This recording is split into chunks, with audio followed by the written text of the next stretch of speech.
Badde nko Olaxes. Agwe hulira Olaxes.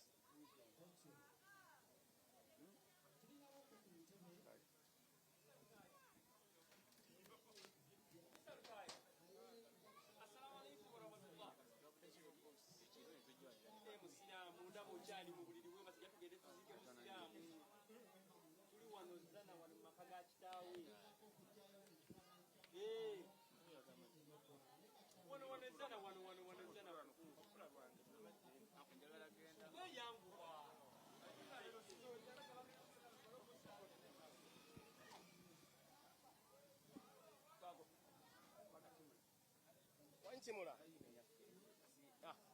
What? Chimula jango kwati wana. Chimula saka. Kaye tumukunye. Mulina Kaye wisdom. Kaye tumulina. Ena mwe twafiiridwa bagenda ku mirimu leero babireke.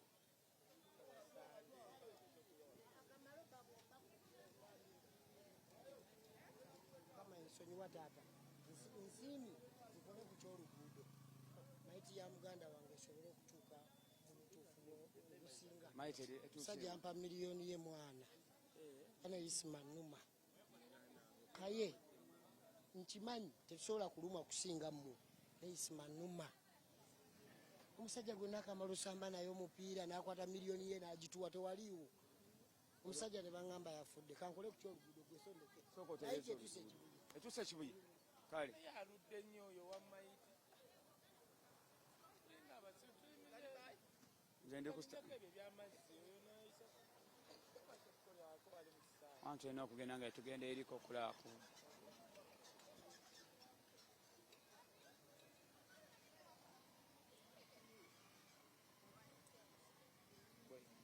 Ojjojje kutwala ewa dokita w'amannyo. Ogenda kukunza amannyo muganda wange wansi. Omusajja wanti nyina amannyo myaka kale ono bwayise opposite tasina Nagenda nagakola bubi. ono kati natwalayo akaana nakakola wabajje singa bakulaga ebifaananyi osana okutya ega bitundu anakagamba buzito ngenda kuwaako omwana yange ngenda kuwaako konze twala esimina Kaye ntwala gye bankeberera kubanga ye bamuga tegagenda kuddawo nga ayambala masi Sara wani wendi wano yesi ku maduuka wano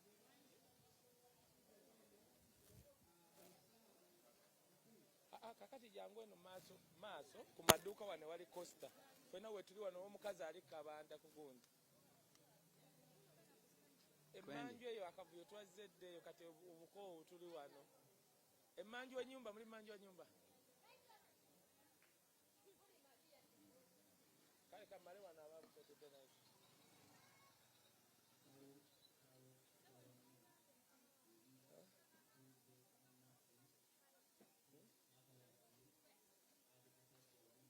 tugenda kubalayo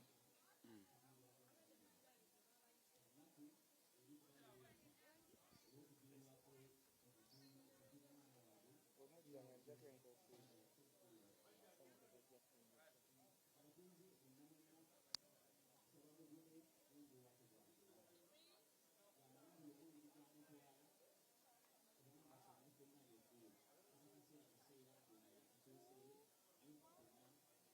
Omuntu w'abantu era abeera muntu w'abantu nga programu ya Ayogedde TV bwegamba buli lutemya lwalisa abantu beyongera okuyiika mu kitundu kino abangi ddala ezzana wano wetuli. Nina bloga munne Kaye Wisdom ndi naye wano Kaye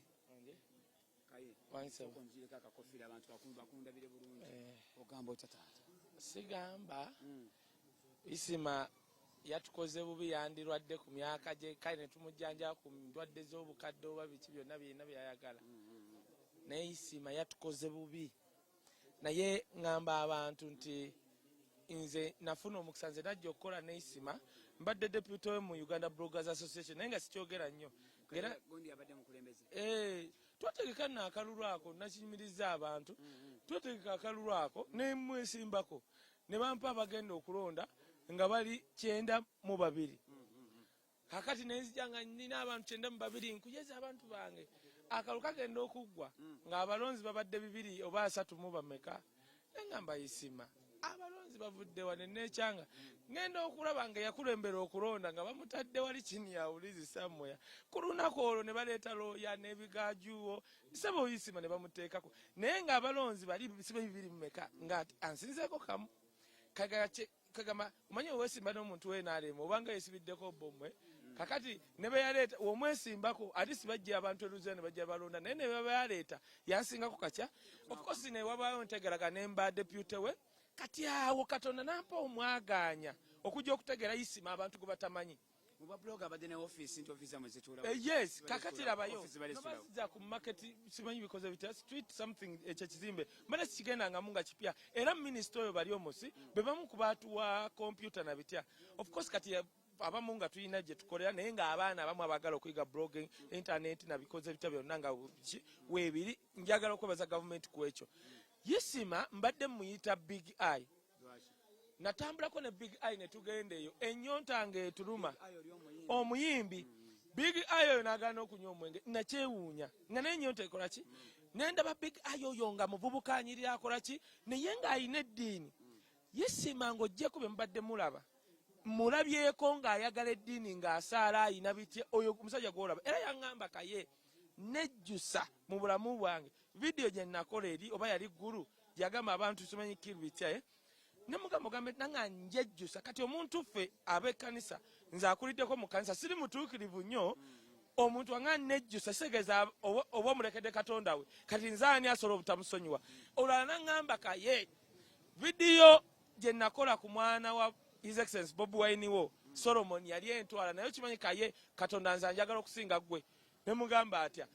nti baali bantwala laba mu wiiki eyo sipiika waafa ne muga sipiika n'afa nangamba nti Katonda njagala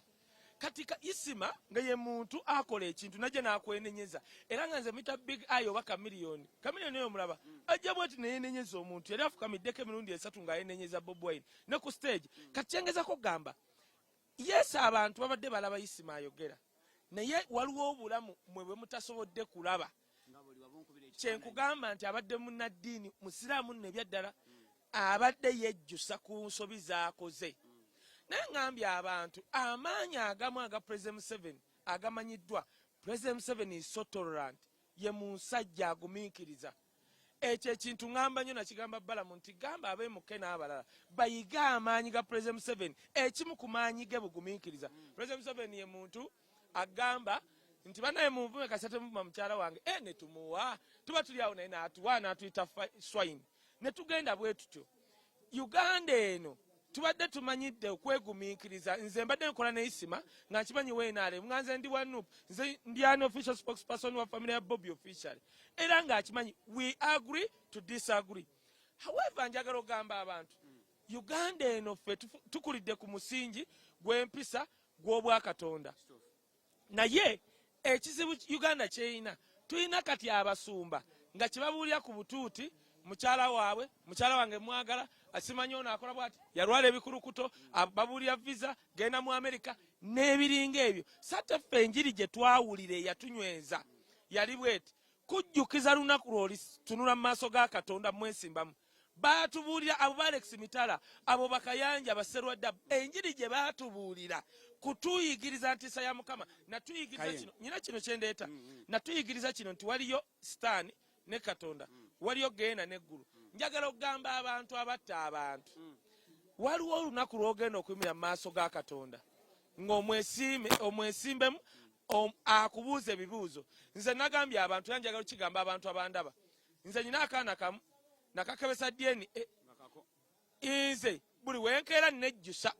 kubanga akibishopu Lwanga ali mukwano gwange yatuyigiriza ekyo wejjuse bye bagenda okukola neki ngamba abantu abatutta ku kino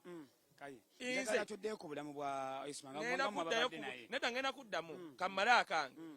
nze ayagala okunkolako obulabe ngenda mugamba nze wenfanga n'amanno kati omuntu yenna n'aleeta omwana tuwa wisdom DNA owange namugimukola dda kuba jjo jijja era nze nkeera kwejjusa sigenda kendeezaamu kwogera bye mbadde njogera nga nze you understand kati buuza ekirala ekyembadde nkubuuza ali ku Bukedde TV obulambo Olaxes ngama babadde naye ayingidde obwa blogger yali akola kinga tinayingira obwa blogger Isma n'oyo abantu no badde tebamanyi kino Isma abadde musiizira walangi ebyaddala nze nakatambula ensi 24 nagendako mu nsi emu nenebowe omanya abazungu ezensi webowa kati omusajja yali abeera mu nnyumba nga musiizi walangi nemugamba ntwalako nange ensiige nange osobola ntiya lwe nagenda ate banteeka waggulu nga simanyi nti no amategula bagasiiga nakiyigira Bulaaya nga amategula naye simanyi nti bagasiiga Isma ne Pastor Kayanja yamuwaako omulimu siiga church Isma omusiraamu Pastor Kayanja yamuwa omulimu n'asiiga ekizimbe ekiri emabega Isma abadde musiizi walangi nanze wendi mubazi wa bitabo sebo era waliwo yagamba nti no sina mulimu ataddewo sente n'amala n'azijjayo kubanga ngulina ne office weziri ndi board member wa IPRS naye nga mbadde nkulembera committee ya audit committee osobola okubeera ku kitongole ekyo ng'okulembera audit committee ng'oli muje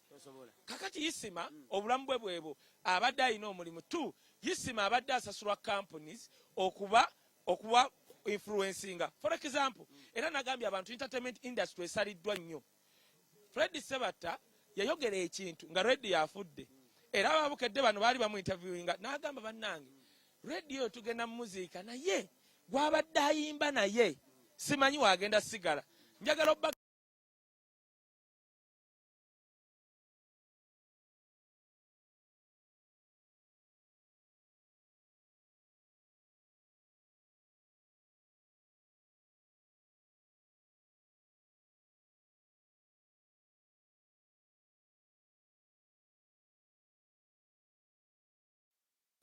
kitegeeza fe okwogera gw'olabanga ekyokusaaga but